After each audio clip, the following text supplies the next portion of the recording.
Today we're figuring out where the oil is leaking from on my 1994 Suzuki lt160.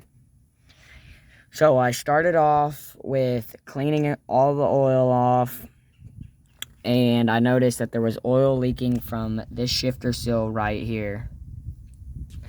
So this will have to be replaced. There's also a second shifter seal back here. Right here. There's a second shifter seal. That is also shot. It is leaking oil too. So I cleaned those up and started the quad, and I noticed that there was oil leaking down the side of this casing right here. So I checked all the seals and everything and made sure that they weren't leaking.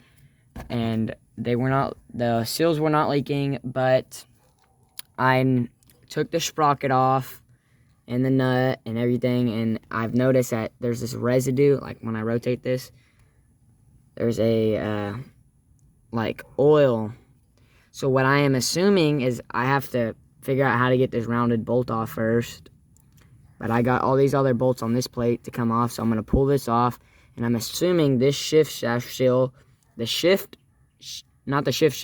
crank seal, sorry, needs to be replaced because there's oil all leaking through here and down the side of the case.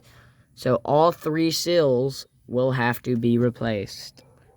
Stick around for a couple more videos where we rebuild this, repaint it, take it apart, repaint the frame, and put new bearings and a rear shaft in.